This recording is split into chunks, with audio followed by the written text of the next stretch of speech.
Now, as the second season of Vinland Saga is continuing on its way, I see a lot of people on the internet kinda hating on the series and our main protagonist of the story, Thorfinn. Now, I understand that everyone has their own taste and opinions on certain things, and one thing cannot please everyone. Yet, still, when I see people hating on a show and its characters, stating that it's boring or it isn't as good as the first season was, it's just not right. Because the farming arc is one of the most interesting and intriguing phase of Thorfinn's life and for the story as a whole. It shapes the characters and shows the growth and how long Thorfinn has come in his life, and so much has changed over the course of Vinland Saga. And today we are going to look at some of Thorfinn's most defining moments in his life and in the series Vinland Saga.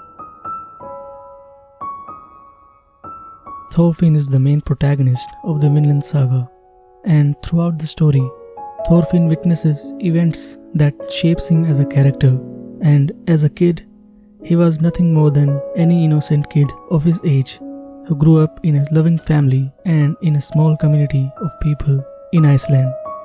However, Thorfinn wanted to be a strong person like his father, Thors.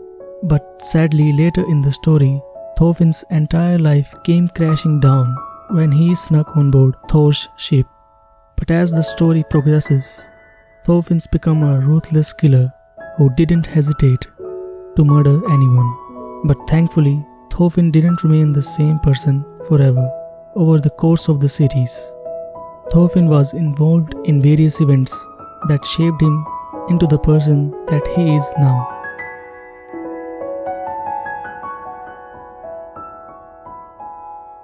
Thors was Thorfinn's father, and he was one of the strongest characters in the series.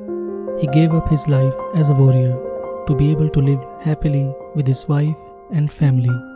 Thors managed to stay under the radar for many years, but Floki, one of his comrades, found him. Thors was ordered to fight for King Svein, and so he couldn't turn down the request for the sake of his community's safety. But little did he know that it was just a ploy to kill him. Thors took a few young men from his village and sets out, though he wasn't aware that Thorfinn had managed to sneak on board the ship. Thorfinn had good intentions. He just wanted to see his father, Thors, in the glory of the war. But it was because of him that Thors had to surrender to Askeladd, and it was this event that left a huge scar on Thorfinn's mind and the trauma that followed him throughout the story.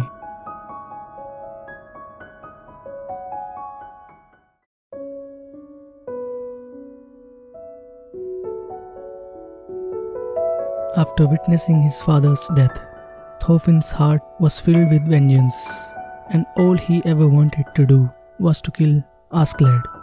But sadly, at the time, Thorfinn was too weak and just a kid, so he had no option but to travel with Askeladd's group. When the band of mercenaries arrived on an island, Thorfinn decided to follow them. During the short time that he was on the island, Thorfinn ate scraps for the sake of his survival and to stay alive. And on the other hand, Askeladd and his group continued to pillage, but they were attacked by the soldiers, who were ruthless. They didn't hesitate to attack Thorfinn, but luckily, Askeladd managed to arrive just in time to save him. This incident made Thorfinn realize that he couldn't continue to be passive. Moments after surviving a scare, Thorfinn was attacked again, but this time, he decided to fight back. Thorfinn stabbed the man and killed him, and this was a massive turning point in his life, as he had officially stepped into the world of the warriors.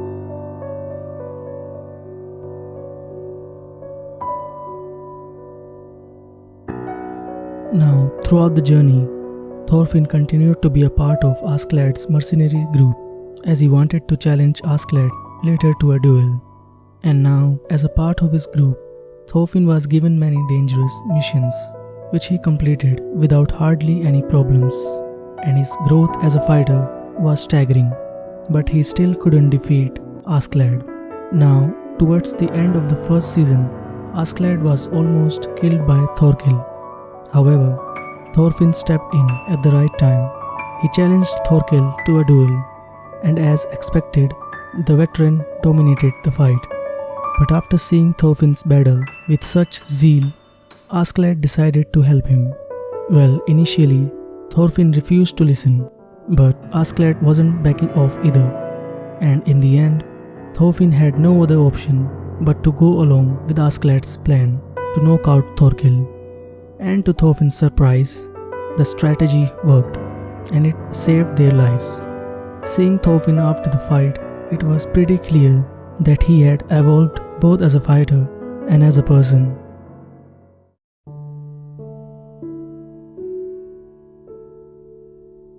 For the entirety of the first season, Thorfinn was solely focused on killing Askeladd, and nothing else mattered to him.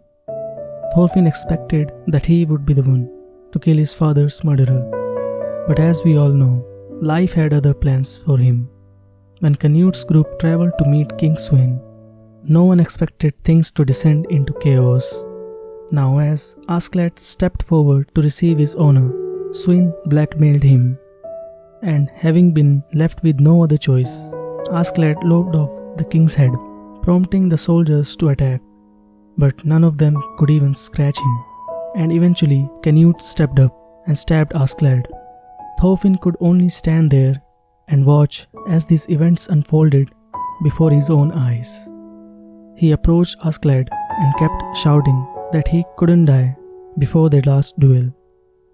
In his last moments, Askeladd asked Thorfinn what he planned to do with his life, and unsurprisingly, Thorfinn had no answers, as he had never thought about it. Needless to say, the final conversation that he had with Askeladd proved to be life-changing for Thorfinn.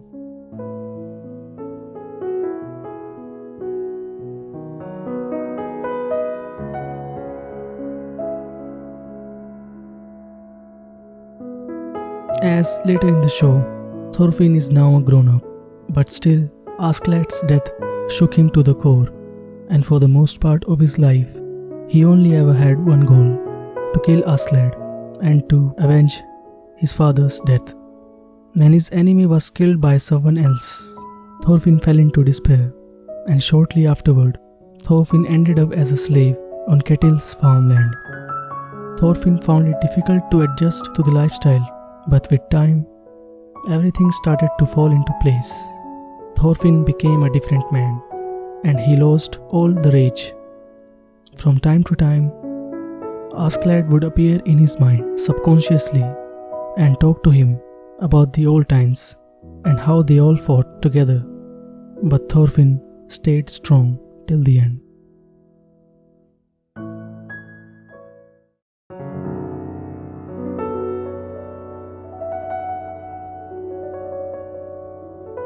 Now as the story progresses, we get introduced with a new character, that's Einar. Einar happily lived with his family in a small village, but it all went up in ashes when the Vikings attacked, and soon enough, Einar's family was slaughtered and he was taken as a slave. Although he thought of running away many times, but he knew that survival wouldn't be possible, and eventually Einar was bought by Ketil, who took him to his farm.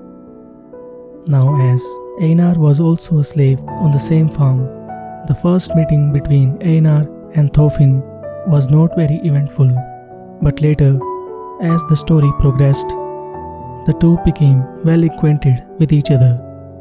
Einar's positive attitude helped Thorfinn when he was struggling with his inner demons, and with Einar's continued support, Thorfinn was able to find his path and change his ways completely.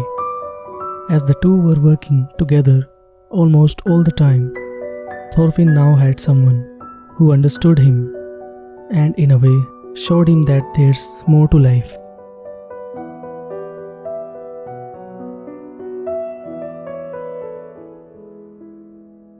So these were the events that showed Thorfinn's growth as a character.